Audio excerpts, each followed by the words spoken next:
અમુકને એમ હશે કે આવું લેપટોપ રિપેર કરાય, નો જ કરાય ને. તમને એમ હશે કે આટલું મોંઘું પડી જાય એના જેવું હોય, પણ ના ના, આમાં લેપટોપ તો બહુ જૂનું હતું ને DDR2 રેમ હતી. હવે તકલીફ એ હતી કે ચાલુ થતું નહોતું ને ક્યારેક ચાલુ થાય ક્યારેક ન થાય, એના જેવો પ્રોબ્લેમ હતો. એટલે અંદરથી અમે એક રેમ કાઢી લીધી હતી અને પછી કર્યું ચાલુ. તો ચાલુ કર્યું તો ચાલુ થતું નથી કેમ કે બહુ જૂનું હતું. હવે આ લેપટોપ આખું રિપેર કરવા બેહીને તો મોંઘું પડી જાય અમને અને કસ્ટમરને પોતાને. પછી હજી રેમ હતી ને એ ચેન્જ કરીને અમે ચેક કર્યું. જો રેમથી થઈ જતું ને તો બીજું કાંઈ કરવું નથી આપણે.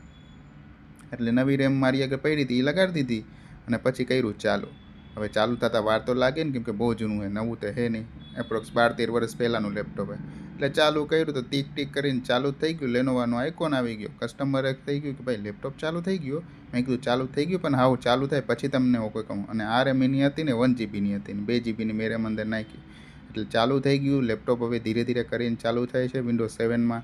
અને કસ્ટમરે કહે કે થઈ જાય તો પછી રેમ નાખી જ દો, બીજું કાંઈ કરવું જ નથી. મેં કીધું કાંઈ વાંધો નહીં, થઈ ગયું ચાલુ, લઈ જાઓ લેપટોપ, બીજું શું.